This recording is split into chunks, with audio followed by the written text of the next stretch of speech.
No ar, a partir de agora, saúde e bem-estar. Entrevistas e assuntos relacionados à sua saúde, com dicas e informações especiais para que você tenha melhor qualidade de vida. Saúde e bem-estar. O programa saudável na internet.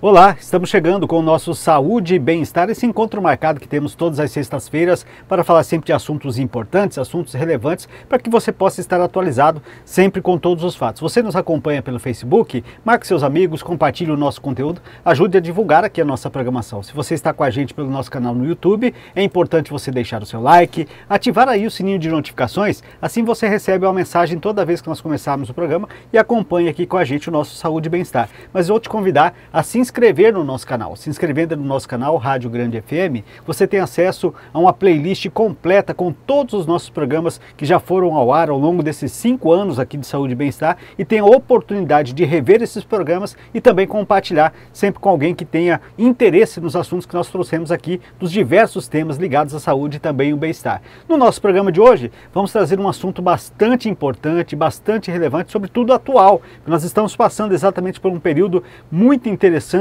em que esse tipo de patologia se torna cada vez mais comum e que tem passado exatamente por algumas situações em que envolve sobretudo bebês, crianças. Vamos falar de pediatria no programa de hoje, mas especificamente vamos falar de doenças respiratórias nesta fase da vida. E quem vai bater um papo com a gente, vai nos ajudar aqui ao longo do nosso programa, é o Dr. Túlio Dipp. Ele que é médico formado pela Universidade Federal da Grande Dourados, pediatra também formado pela Universidade Federal de Mato Grosso do Sul, está aqui com a gente então para bater esse papo conosco, falar um pouquinho de doenças respiratórias, né, doutor? Ou seja, algo muito comum, principalmente nessa época do ano. Boa noite. Boa noite. Sim, a doença respiratória na pediatria é o que mais acomete as crianças e principalmente nessa época do ano.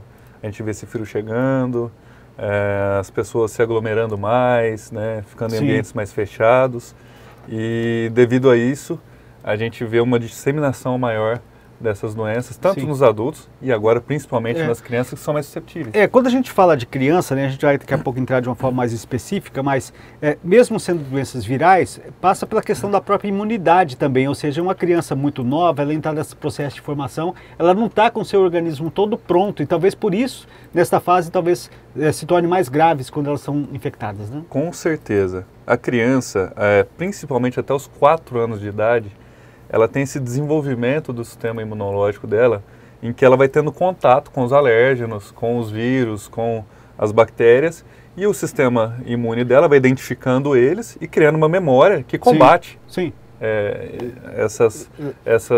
essas agressões ao organismo. Né? Mas até ela conseguir chegar lá, ela tem bastante infecção, ela vai tendo bastante quadros que são um desafio aí, né, para os pais, principalmente, das crianças abaixo de 4 anos. Ao contrário do que as pessoas pensam, quando se fala de doença respiratória, parece uma coisa mais restrita, mas o leque de doenças respiratórias ele é bastante amplo, né? A gente teria várias doenças relacionadas ao sistema respiratório. Gostaria que o senhor falasse com a gente, para a gente, nesse início de programa, quais são aquelas mais comuns, sobretudo nesse período de outono e inverno, né, em que, como o senhor colocou muito bem, né, que essa aglomeração, essa possibilidade de restrição, ambientes fechados, em que os vírus acabam se espalhando de uma forma mais comum.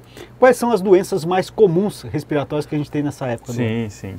Bom, nessa época, as mais comuns são as doenças virais, e de trato respiratório superior. Tá? Mas elas podem evoluir, né? Como em crianças menores, em bebês, principalmente abaixo de 6 meses, podem evoluir para bronquiolite, que é uma doença já pulmonar, né? Uma inflamação nos brônquios que assusta bastante os pais de bebês. Mas assim, aqui tem mais prevalência. É um resfriado comum. E o grande problema é esse. Esse resfriado comum, numa criança que tem a imunidade mais imatura, ele pode levar a uma doença mais grave. Ou seja, é a evolução desse quadro. Exato. Mas aí, se colocando no lugar desse pai que está lá com essa criança em casa, e ele saber esse time, esse tempo, qual que é o principal sinal de alerta? Olha, isso aqui já está além dessa doença respiratória, e já procurar um especialista para poder dar continuidade ao tratamento. Sim. Olha, o principal sinal de gravidade nessa doença é o esforço respiratório, que é o quê? Quando a criança começa a puxar, né, o ar de uma forma que ele está cansadinho e puxa o ar, que você vê a costelinha da criança aparecendo, a barriguinha puxando por baixo da costelinha, no tórax, puxando aqui a fúrcula, que a gente chama, que é essa região abaixo do pescoço. Sim. Às vezes gemente, né, que aquela criança fica com aquela gemência contínua de cansaço mesmo, e com a respiração aumentada, né? Sim. No recém-nascido ali, acima de 60 incursões respiratórias por minuto. Isso a gente, claro, além de cianose, né? Então, apareceu esse sintoma, levar na hora para o pronto-socorro, levar para a UPA, porque essa criança precisa ser avaliada e precisa ter atendimento naquele momento. Sim. Mas a gente não pode esperar também chegar nisso tudo, tá? Assim que você vê que a criança, que o pai perceber que a criança está tossindo muito, está com muita secreção, né? O narizinho escorrendo, uma tossezinha mais leve, tudo bem. Mas se começou a piorar, deve buscar atendimento médico, porque isso pode evoluir. Então a gente não espera a bomba estourar, né, para tentar correr atrás. A gente tenta resolver antes. Até uma das características do resfriado comum ou mais simples é a periodicidade. Ele chega e também termina num curto prazo. Quando isso vai se estendendo, já também é um sinal característico disso, né? Exatamente. Quando isso vai se estendendo de uma forma mais agressiva, já é um sinal que o pai deve buscar ajuda, deve procurar uma avaliação de um profissional. Por vezes, não tem muito o que se fazer nesse primeiro momento, porque o resfriado é viral. Às vezes o pai chega, eu quero um antibiótico para tratar meu filho, porque esse tá doente já faz tempo. E não é. Porque vírus não se trata com antibiótico. Antibiótico em excesso acaba levando a resistência, vários outros problemas. Então a gente tem que tomar cuidado com esse manejo. Vou passar corticoide. Corticoide tem outros efeitos colaterais, né? É um anti-inflamatório esteroidal que tem ação no sistema hormonal até, então a gente tem que tomar cuidado com esse tipo de tratamento, certo? E até nesse sentido, até porque a gente falou da questão lá de se a criança não está completamente formada, a questão da sua imunidade, quando você entra com um tratamento de repente muito agressivo, de repente você resolve um problema e cria outro maior nessa criança que depois vai demorar para ser diagnosticado. E aí eu lhe pergunto então, qual que é a melhor abordagem então em termos de tratamento nesse sentido? Primeiro um diagnóstico para talvez saber esse estágio, e a partir daí se traça o plano que vai ser o combate a esse vírus, né? Exatamente, o tratamento ele vai de acordo com a necessidade. O que a gente tem que sempre primar é por não passar, como eu digo, dar um tiro de canhão no mosquito. Então assim, a gente não vai passar um antibiótico nesse caso, por uma doença viral. A gente não vai fazer uma internação, às vezes necessária, no paciente que não tem necessidade, que não tem sinais de internação. A gente deve seguir os protocolos são claros. Mas é difícil da gente conseguir, às vezes até acalmar ali os pais na hora. Então a gente tem que ter bastante esse cuidado da abordagem, explicar os sinais de piora. E assim, o principal fator que ajuda as crianças nesse momento é a hidratação de via aérea. Sim. A gente deve fazer lavagem de via aérea, sempre se deve fazer essa lavagem de via aérea com cuidado, com a criança posicionada inclinando para frente. Essa lavagem não pode ser uma lavagem com muita pressão, tá? Porque senão a gente pode sim dar otite, isso acontece. A gente deve fazer inalação só com soro, tá? Para ajudar essa hidratação da via aérea. A principal barreira de proteção que o organismo tem é a água. Então a gente hidrata a mucosa e ajuda. Além do que a gente usa umidificador em ambiente muito seco. Agora vai entrar num período muito seco. Apesar de ter chovido, vai entrar num período muito seco. E esse período muito seco piora muito as doenças respiratórias. Sim, e aí quando você faz isso, você desobstrui essas vias respiratórias, essa criança consegue ter uma qualidade melhor, inclusive dentro desse próprio tratamento. E aí entra muito o que o senhor está dizendo, porque além da questão do trabalho que o médico faz, que o pediatra passa, são os pais que têm a incumbência de fazer com que isso aconteça na prática, porque é ela que vai estar com essa criança no dia a dia, né? E aí é importante esse trabalho em conjunto. Doutor, mas a gente sabe também, e nós estamos falando de bebês, né? E vamos falar um pouquinho de prevenção em relação a isso, né? Fiquei sabendo que existem, inclusive, vacinas que a mãe pode tomar, que vai já ajudar, inclusive, nesse processo da questão da imunidade, dessa questão de preparar essa criança, porque ela não vai evitar de se ter, né? Ou seja, as consequências que nós temos aqui no mundo externo são outras. Mas você também tem uma forma preventiva de já você ir trabalhando isso, né? Exatamente. Este ano foi liberado pela Anvisa uma vacina que ela é dada na gestante, não é dada no bebê, é dada na gestante. E aí essa vacina ela leva a imunidade para o bebê, tá? Durante a gestação, e do 0 aos 6 meses, que é o período mais crítico para a bronquiolite, ela consegue proteger a criança de ter as complicações da bronquiolite e de pegar também, né? Ela diminui o risco de contágio e das complicações da bronquiolite. Sim. E aí no dia a dia, fora essa questão, ou seja, a criança já nasceu e tudo mais, também os métodos preventivos estão nessa situação. A gente precisa também fazer a leitura de ambiente, né? Ou seja, você não vai expor essa criança de repente a determinados locais, de muita aglomeração de pessoas, ambiente fechado, porque essa criança ainda não está preparada para esse todo. Isso também precisamos estar atentos em relação a isso, né? Com certeza. Muito é perguntado, né, no consultório, sobre quando eu devo levar à missa, quando eu devo levar para um ambiente fechado, com aglomeração. Com relação às visitas, é o que eu falo. Visitas devem ser extremamente limitadas nas primeiras semanas de vida da criança. As visitas devem ser feitas por pessoas que estejam, né, saudáveis. Às vezes, né, tem alguma coisa até que a gente não está sabendo, mas assim, diminui os riscos. Aquela história, eu estou com rinite, mas não estou respondendo por isso. Não deve visitar a criança.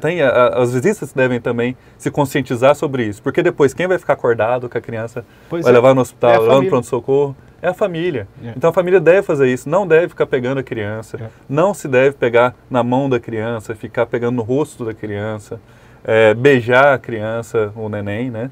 Porque tudo isso você transmite muitos vírus para um organismo que está nada protegido contra esses vírus que você está passando.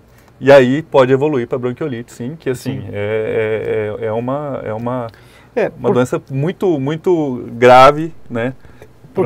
Para quem está nos acompanhando, quando você fala bronquiolite, são as inflamações dos brônquios, né? Aí a doença pulmonar. E pulmão é sempre difícil, sempre complicado, porque depois pode se tornar crônico e ela não vai se livrar disso pro resto da vida. Você pode depois apenas atenuar e tratar, né? Mas efetivamente curar você acaba que não resolve mais, né? Exato.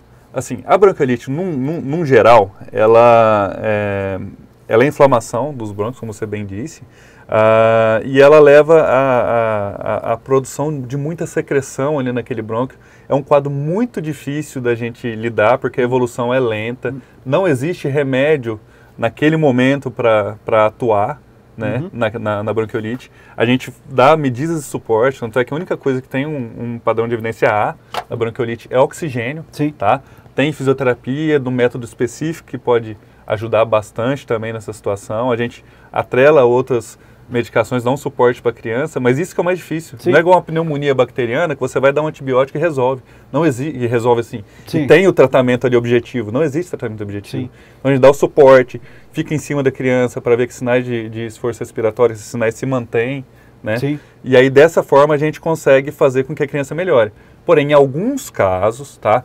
Assim, até para a mãe ficar tranquila, meu filho teve bronquiolite, vai ter sequela. Não, de forma alguma, tá? Mas em alguns casos, toda essa inflamação, todo esse problema, ele pode evoluir para outras coisas, até para uma pneumonia bacteriana, um derrame pleural, para algumas lesões pulmonares que realmente sequelam a criança. O pulmão da criança para a vida toda. E que está descoberta de forma preventiva e tratar de forma precoce evita toda essa situação. Por exemplo, eu não sei se com a bronquiolite pode acontecer desse fato, como a gente tem com rinite, com sinusite, que acaba, às vezes passa períodos que ela não se manifesta, daqui a pouco volta novamente e fica aquele quadro repetitivo. A bronquiolite também se caracteriza por isso, ou ela vai depender de ser contaminada novamente pelo vírus, algo nesse sentido? Com certeza, a bronquiolite é uma das principais características dela, essa possibilidade de voltar ao quadro, da reincidência. Isso aí acontece muito. A criança, às vezes, ela tem a bronquiolite ali, demora ali umas 2 semanas, às vezes, para melhorar, às vezes até um pouquinho mais do que isso. E aí depois, passam uns 2 meses, retorna ao quadro. Então, assim, é muito cuidado que deve ter para reinfecção. Porque então, o organismo ele vai estar mais frágil nessa situação de pegar de novo a bronquiolite. Sim. E aí, então, me corrija se estiver errado, talvez seria interessante, então, quando se tem, por exemplo, a primeira infecção, que se está nesse caso, um tratamento a longo prazo, que é exatamente para romper esse ciclo de reincidência? Aí que está. Como eu tinha dito, o tratamento para bronquiolite é mais medida de suporte para melhorar. Ou seja, não existe mais como um tratamento. O que a gente faz é o quê? Prevenção. Antes de chegar nesse prevenção. Quadro. Cuidado com o irmão mais novo, mais velho, que vai para a escola e chega com... Dá um banho nele antes de pegar a criança. Álcool em gel sempre do lado, tá? Alguém está resfriado, até a mãe está resfriada, usa máscara para ficar com a criança. Quando é inevitável de ter que ficar com a criança, como é o caso da mãe, né? Sim. Mas são as medidas de prevenção que vão auxiliar na não chegar nesse quadro, nessa fase. É interessante. E aí, quando a gente está falando aqui do preventivo, a gente falou dessa novidade bastante interessante da vacina, mas tem algo natural, né, que a mãe pode colaborar muito com o filho, que é aquela fase da amamentação, né? Eu queria que você falasse um pouquinho dessa importância, né, da amamentação, exatamente na proteção dos bebês contra infecções respiratórias. Com certeza. Até relacionado à vacina também, né? Mas toda mãe pegou um resfriado, tem um vírus essencial respiratório, que é o principal causador no organismo, e tem a proteção contra esse vírus. Sim. Então, sim, tudo que a mãe passou de memória imunológica, ou seja, tudo que ela já passou na vida, ela consegue passar nesse leite para o filho. O leite da mãe é um leite vivo, um leite dinâmico, um leite que tem proteção. E às vezes a mãe chega, não estou conseguindo aumentar, fala, vamos tentar. 1 ml de leite que você passa para o seu filho, você está passando proteção. Essa história do aleitamento materno não é só por conta da nutrição, não é só por conta do contato, né? Ou de tradição, tem vários, tem inúmeros, ou tradição, tem inúmeras vantagens, mas uma das principais é a proteção. O bebê que está em aleitamento materno, ele tem muito mais proteção. A gente vê diferença até no aspecto do leite materno, da mãe que está doente, produzindo mais anticorpos, da mãe que não está doente. Ou seja, você passa tudo ali para o seu filho, principalmente essa proteção que é de suma importância. Sensacional, a natureza é muito sábia, né? Muito sábia. Nós estamos no nosso Saúde e Bem-Estar, falando de doenças respiratórias na pediatria, sobretudo bebês, né? Aquela fase mais delicada para ser diagnosticada, de ser tratada. Esperamos que você esteja gostando aqui do nosso Saúde e Bem-Estar. Estamos aqui batendo um papo com o Dr. Túlio Dipp, ele que é médico pediatra, né, está com a gente aqui para falar a respeito desse tema. Se você está com a gente aí pelo Facebook, lembre mais uma vez, marque seus amigos, compartilhe o nosso conteúdo, ajude a divulgar aqui a nossa programação, de repente para que esses assuntos, esse tema, aquilo que o doutor está falando aqui, pessoas precisam ter esse conhecimento. Essa é uma oportunidade de você compartilhar. Conhece alguém que tem um bebê, que gostaria de que essas informações chegassem até ela? Compartilhe então esse nosso vídeo. Está com a gente aí pelo YouTube, deixe o seu like, ative o sininho de notificações e se inscreva no nosso canal para você ter acesso a este conteúdo que vai ficar à sua disposição e outros também, de outros variados temas que a gente falou e trouxe aqui ao longo do nosso programa de hoje. Então, importante você colaborar com a gente e ajudar a divulgar aqui a nossa programação, o nosso Saúde e Bem-Estar.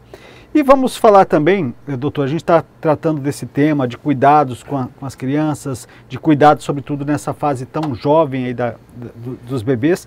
Além das doenças respiratórias, a gente tem outras também e consequentemente, o senhor falou dessa questão viral, a gente precisa ter esses cuidados. O senhor falou muito agora dessa questão de higiene, de cuidado, de se ter essa questão toda. Aí entra outra questão que também é bastante importante, que as pessoas estão sempre na dúvida com relação a de que forma vão administrar isso, exatamente da escolha desse profissional, de não negligenciar essa questão, né? Ou seja, a escolha de levar o profissional correto. Isso é importante também as pessoas terem essa consciência, porque e não é nem questão de saber ou não. Existem médicos pediatras que são especializados em uma faixa etária, outros um pouco mais avante e tudo mais. Então é importante ter esse diagnóstico. E aí quando eu falo isso de levar no profissional, porque a gente tinha recentemente muito aquela história de que a vizinha que tinha um bebê também, minha filha teve isso também, e quando ela passou por isso, eu dei tal medicamento. Não entre nessa onda do vizinho, do que viu na internet, do que viu. Vá nesse profissional, né? Com certeza. Isso aí é uma coisa que a faculdade que se faz, né, a residência que a gente faz para poder fazer pediatria, a experiência profissional vai muito além do que aquela história eu respeito muito, né, a questão das avós, que tem toda a sua sapiência na época que provavelmente não tinha nem como levar, então assim, ela dava aquele chazinho que funcionava ali, dava um mel com limão, alguma coisa assim, mas é importante. Toda essa experiência, todos esses estudos que a gente está sempre se atualizando, sempre estudando, é para saber o que está fazendo, né? E o que serve para um, não necessariamente serve para outro. E tem que tomar cuidado, por exemplo, às vezes vai dar um mel com limão para uma criança abaixo de 1 ano, um risco de botulismo que você tem na criança. Mas a gente tem sapiência de todos os riscos, tem sapiência de quando aquele quadro pode ficar grave, né? Quando aquele quadro pode se agravar e quando a gente deve abordar e como abordar de cada forma, né? Então, assim, a gente deve respeitar, sim, com certeza, toda essa sapiência da cultura popular, porque não se criou do nada isso. Porém, a gente tem que tomar cuidado no que vai administrar possível. Também, né, doutor? Porque se a gente pensar a própria evolução dos vírus, aquilo que a gente tinha em termos de vírus há 30 anos atrás, hoje, ele vai passando por mutações e evoluções que vão tornando ele cada vez mais agressivo. Então, ou seja, talvez por isso lá naquela época funcionava esses remédios. E não estou dizendo que, de repente, ele até ajude no sentido de colaborar com outro tratamento que está sendo feito com um profissional. Mas a gente também teve essa própria evolução do vírus, né? Sim, com certeza. A gente sabe, tem um exemplo recente, trágico, né, do coronavírus, que é um vírus que sempre existiu. Sempre existiu há muito tempo, né? A gente já conhece o coronavírus, e aí veio uma mutação do Covid-19 que fez tudo o que fez, né, recentemente. E é uma coisa muito interessante, porque a maioria desses remédios, dessas até eu digo crenças mesmo, elas primam pelo cuidado. Cuidado, às vezes fazer uma bacia com água morna que vai evaporar e vai ficar... Que remete ao quê? A hidratação de via aérea. Então, assim, não é do nada. Não é, eles têm um embasamento. Claro que a gente vai saber manejar isso e concentrar e focar. Exatamente. Agora é tudo mais concentrado. Como é o próprio remédio, né? Ou seja, você concentra numa quantidade menor, um volume maior daquilo que o organismo precisa para ele poder dar o resultado de uma forma mais rápida, né? Porque nessa questão, principalmente doença respiratória, o tempo faz muita diferença, né? Então, tem essa questão de tratamento. E eu falava dessas questões não só da receita da vovó, mas o que tem de pessoas que hoje se consultam pelo Google, pela internet também é outra grandiosidade, né? E como é fácil encontrar lá sugestões para todo tipo de doença, mas cada pessoa, cada indivíduo, mesmo tendo a mesma doença, se manifesta de forma diferente. E no bebê, na criança também, não? Com certeza. E outra, quando você lê uma coisa, você pode interpretar de milhares de formas diferentes. Se você não for técnico no assunto, muito mais. Então você deve buscar ajuda por isso. Se você for fazer aquilo que o Google está falando ali, porque você acha que tem aquilo, você está tentando fazer um diagnóstico, você está tentando buscar os sintomas, você está tentando buscar o tratamento sem ter conhecimento algum, você não leigo no assunto. Né? Sendo que você pode estar interpretando aquilo de uma forma completamente errônea. Então a gente tem que tomar muito cuidado com essa automedicação e principalmente em crianças. Criança não é adulto pequeno. Então... Criança é completamente diferente. Criança deve ser avaliada por um pediatra.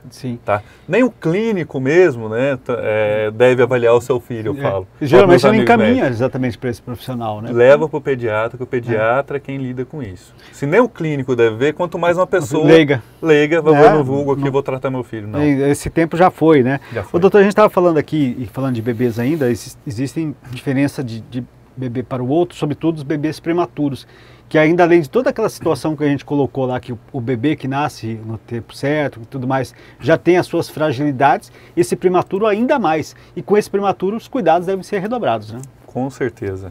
Inclusive, entrando de novo na bronquiolite, existe uma imunização que, na verdade, é um anticorpo monoclonal que você vai fazer, ou seja, você já joga a imunidade dentro do corpo da criança, que é especificamente para crianças, dado pelo SUS também, para crianças prematuras abaixo de 28 semanas, ou seja, prematuros extremos mesmo, né? E para pneumopatas, para cardiopatas até os 2 anos de idade. Por quê? Porque se eles pegarem a bronquiolite tendo essas comorbidades, eles têm um risco muito grande, né, de evoluir para um quadro grave. Então é dado esse anticorpo por conta disso, porque eles são frágeis. O prematuro é muito mais frágil. O prematuro, ele foi tirado ali do ambiente de proteção do útero, né, de terminar de maturar tanto a parte pulmonar, né, que tem muita relação com isso, a parte imunológica, e ele foi colocado no mundo aberto a alérgenos. Então, assim, principalmente se tem um prematuro, não vai receber visita que não seja extremamente necessária. Claro, eu falo para os pais, seu pai, sua mãe, avô, né? Se estiver tudo bem, claro que vai ver a criança, pelo amor de Deus. Mas a gente não pode tirar essa afetividade, mas convívio social não. Tá? Não é a fase ainda, não é o momento ainda. E outra, né? a prima quer ver, que está indo na escola, calma, vai ter o momento certo. O senhor falou agora há pouco, por exemplo, quando se tem essa criança nesse ambiente, falando das visitas, mas mesmo que não tenha essas visitas, você precisa também preparar, deixar esse ambiente adequado, né, onde você vai colocar essa criança, a escolha do quarto, de que forma, se esse quarto tem uma ventilação adequada. Tudo isso também tem de ser pensado para os pais, né, e a questão da própria higiene desse local, que é exatamente que às vezes você aprende, isolei de todo mundo, não trouxe ninguém aqui, mas mesmo assim, né, talvez esteja nesse ambiente que talvez esteja mal preparado, né? Também, porque a gente fala dos vírus, a gente fala das bactérias, mas também tem os próprios alérgenos ali desse ambiente, né, como ácaros, poeira, que podem levar a um agravamento, um início do quadro. Então, você falou muito bem, a higiene ambiental. A gente tem até um termo para isso, a higiene ambiental, que é você saber, não vou deixar no quarto da criança um maleiro em cima, né, do guarda-roupa. Acumular ácaros, sujeira, poeira, livros, né? Estante de livro aberta, não deixa. Pelúcia, mas a criança tem que ter pelúcia. Se a criança, um bebê não precisa ter pelúcia, certo? Então a gente tem que tomar cuidado. É contraindicado até o protetor de berço. Sim. Tá? Tanto por conta de asfixia da criança, quanto porque ele acumula ali também ácaros e acumula poeira que acaba levando a isso. A gente pede para usar o umidificador. Tá? O umidificador é um grande aliado, principalmente aqui no Cerrado, que clima seco, é um clima complicado, a gente tem muitas mudanças de formas repentinas. E aí quando se tem, digamos, eu tenho lá o protetor no berço, eu tenho lá o travesseirinho e tal, então que pelo menos faça a troca constante, né, desse material ali, que é exatamente para evitar por uma periodicidade maior de que possa ali acumular algum tipo de coisa que possa ser prejudicial. A troca, a higienização é muito importante. E outra coisa também é o ar-condicionado, né, o ventilador. A gente tem que evitar bater o vento direto na criança. O ar-condicionado não pode estar muito frio. O ar-condicionado ele tem que estar numa temperatura só para quebrar o calor ali, como eu costumo dizer, para quê? E sem o vento direto na criança. A gente deve lembrar que o que seca a roupa no varal é o vento, não é? Sim. Também seca a via aérea. Você, adulto, grande, você dorme na frente do ar-condicionado gelado, você vai acordar com a garganta seca, fechada, doendo, ou com o ventilador, o nariz trancado. Cima, neném é tiro e queda, não tem. Essa questão de ambientação do bebê também é algo que é interessante, porque às vezes a gente vê até o contrário, às vezes tá um dia que nem está tão frio e a criança completamente agasalhada. A criança, na verdade, a transpiração dela, ela sente muito parecida com a gente, não? Então, você também tem que deixar essa criança de acordo com essa temperatura ambiente, né? Também não pode ser um exagero, né? Com certeza. E isso varia muito de região para região, de ambiente para ambiente, mas é o que eu costumo dizer para os pais. Quanto menos roupa e menos climatização artificial, melhor. Então, às vezes eu chego, até o bebê acabou de nascer, está lá no hospital, chego, está aquele ar torando, a criança toda embalada, cheia de roupa, cheia de touca, de luva, não sei o que, eu falo, opa, peraí, vamos diminuir o ar e diminuir, porque até mesmo essa roupa, essa coberta também traz, e traz também ácaros, traz poeira que pode piorar. Sim. Por mais que esteja lavado, é mais coisa. E assim, a criança sente calor. A gente não é raro a gente pegar, às vezes, quando está mais calor, a criança já está no calor e embalam a criança está com hipertermia, fala, está com febre, peraí. Tira a roupinha e vê quanto que tá. Não tá não. Ou seja, a criança está sofrendo ali, suando no calor, entendeu? Parece coisas simples, mas que fazem uma diferença significativa nessa qualidade desse bebê e como ele vai se desenvolver. Doutor, estamos chegando ao final aqui. Aliás, quando o papo é bom, a gente não percebe a hora passar. Se não fosse o Ed já me mostrar, ele está dando tempo. A gente ia ficar aqui mais tempo aqui falando sobre isso. Primeiro, quero agradecer a sua disponibilidade de estar aqui com a gente, muito claro as suas explicações, tenho certeza que contribuiu muito para quem está nos acompanhando, que tem algumas dúvidas. E, aliás, se você ainda tiver alguma dúvida que a gente de repente não abordou aqui, que você gostaria que a gente, numa outra oportunidade, batesse esse papo aqui com o Dr. Túlio, pode marcar aí nos resultados, mandar para nos comentários, mandar para a gente terá o maior prazer de reagendar novamente uma visita aqui do doutor, claro, dentro da sua disponibilidade, para bater esse papo com a gente. Obrigado, tá, doutor? Beleza, valeu, muito obrigado. Peço muito cuidado para os pais nessa época do ano. É a época mais crítica para a pediatria. Os hospitais estão cheios de pacientes com bronquiolite e principalmente bronquiolite, né? Sim. Vai entrar também o período da pneumonia. Então, muito cuidado, muita atenção. O principal como você falou, o principal método de combate a isso é a prevenção. Prevenção sempre, né? Então é o que a gente sempre tem dito aqui, prevenir é melhor do que remediar. Obrigado então ao Dr. Túlio Dipp, que esteve aqui com a gente no nosso Saúde e Bem-Estar de hoje, falando sobre doenças respiratórias na pediatria. E claro, marcamos um novo encontro na próxima semana com mais uma edição do nosso Saúde e Bem-Estar. Forte abraço e até lá!